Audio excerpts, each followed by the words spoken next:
India की सबसे बड़ी म्यूचुअल फंड कंपनी आईपीओ ला रही है। 12.5 लाख करोड़ कंपनी मैनेज करती है म्यूचुअल फंड्स में।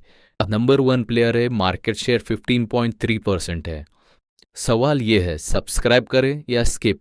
चलिए 5 मिनट में पूरा एनालिसिस करते हैं। एसबीआई फंड्स इन्वेस्टमेंट मैनेजर है एसबीआई म्यूचुअल फंड के लिए। ये one of the India's oldest fund house है। 1992 में इनकॉर्पोरेट हुई थी ये कंपनी। एसबीआई और अमुंडी करके एक ग्लोबल एसेट मैनेजमेंट एक्सपर्टीज है, इन दोनों ने मिलकर ये कंपनी चालू किया था। इनके प्रोडक्ट्स अगर आप देखोगे तो different type of mutual fund products जैसे कि equity, debt, hybrid, ETF and index funds हो गए। Other than that portfolio management services and alternative investment funds in advisory, active as well as passive. तो इनका मेजरली जो revenue आता है वो फी बेस्ड मॉडल में से आता है। जैसे कि आप फॉर एग्जांपल 1 लाख रुपीज़ का म्यूचुअल फंड बाय करते हो तो उसमें से अगर 2% का एक्सपेंस रेशियो होते 2000 रुपीज़ एसबीआई म्यूचुअल फंड को जाता है। ये सभी टाइप ऑफ इन्वेस्टर्स को केटर करते हैं। अगर आप आईपीओ डिटेल्स देखो तो 14 जुलाई को चालू होने वाला, 16 जुलाई को ये आईपीओ क्लोज होगा। इशू साइज 9,800 करोड़ से, पोस्ट लिस्टिंग इसका मार्केट कैप 1.16 लाख करोड़ होगा। ये complete issue offer for sale है। अगर आप देखोगे तो ये नंबर वन प्लेयर है म्यूचुअल फंड्स में, क्योंकि one of the highest market share है। पैसिव में भी नंबर वन है, पीएमएस एंड एडवाइजरी में भी नंबर वन है, क्योंकि वहाँ पे 40% मार्केट शेयर है। बियॉन्ड 30 सिटीज़ में 20% मार्केट शेयर है। इसलिए ये one of the undisputed market leader है म्यूचुअल फंड इंडस्ट्री में। स्ट्रॉन्ग एसआईपी फ्रेंचाइजी है इसके पास। 1.6 करोड़ लाइव एसआईपी चालू है। 4,060 करोड़ मंथली एसआईपीज आ रहे हैं। ऑपरेटिंग लिवरेज है कंपनी में, सेम एक्सपेंस पे ज़्यादा फंड्स ये लोग मैनेज कर सकते हैं।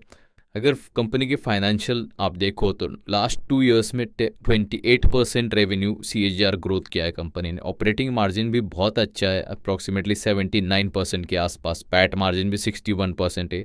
रिटर्न ऑन इक्विटी 43% है। फाइनेंशियल्स बहुत अच्छे है कंपनी के। तो अब हम समझते हैं एयूएम डिस्ट्रीब्यूशन कैसा है और मेजॉरिटी फीस कहाँ से आ रही है। तो कोई भी म्यूचुअल फंड कंपनी का मैनेजमेंट इनकम जो होता है वो कोर इनकम होता है। तो एसबीआई में जो मैनेजमेंट इनकम है उसमें से 75% ऑफ द इनकम इक्विटी और इक्विटी ओरिएंटेड स्कीम से आ रहा है, क्योंकि वो सिर्फ 42% है ओवरऑल असेट अंडर मैनेजमेंट का, बट 75% ऑफ द रेवेन्यू वहाँ से आ रहा है। इसलिए आगे जाके इक्विटी अगर अच्छा करेगा, लोग अगर ज़्यादा एसआईपी करेंगे, तभी ये स्टॉक का रेवेन्यू बढ़ेगा। उस हिसाब से कंपनी का ईपीएस बढ़ेंगे और स्टॉक प्राइजेस भी बढ़ेगा। तो ये one of the major advantage भी है और वन ऑफ द रिस्क भी है, क्योंकि ये मार्केट लिंक्ड रेवेन्यू है। अगर मार्केट अच्छा करेगा तभी इनका एयूएम इम्प्रूव होगा।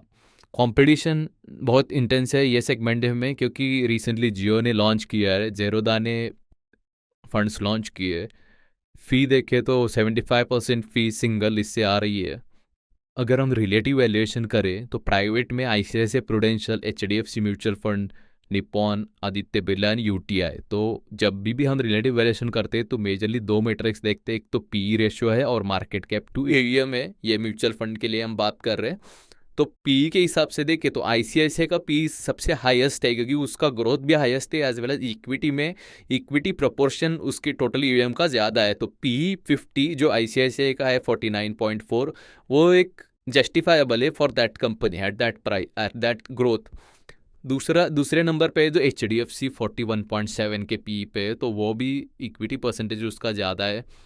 तो एसबीआई अभी लिस्ट होने के लिए, लिस्ट जब होगा उसके बाद उसका पी होगा 38, जो कि रीजनेबल है या मार्केट से थोड़ा डिस्काउंटेड है। इसकी वजह से इसका ग्रे मार्केट प्रीमियम भी अच्छा चल रहा है, 10 to 15%। तो ये स्टॉक पी के हिसाब से रिलेटिवली अंडर वैल्यूड दिख रहा है, बट लिस्टिंग के बाद वो नॉर्मलाइज हो जाएगा।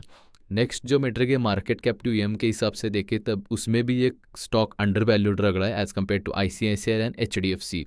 सिर्फ 9.3% मार्केट कैप टू ईएम है, और आईसीआईसीआई और एचडीएफसी जो फर्स्ट और सेकंड प्लेयर है उनका 10.4 है, 13.3 है।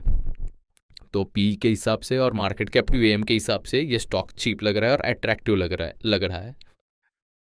तो कोई भी इन्वेस्टमेंट डिसीजन लेने से पहले अपने इन्वेस्टमेंट एडवाइज़र की सलाह ज़रूर लेना है। ये कंटेंट सिर्फ एजुकेशन एंड इन्फॉर्मेशन पर्पज़ के लिए है। Thank you. Please like, share and subscribe.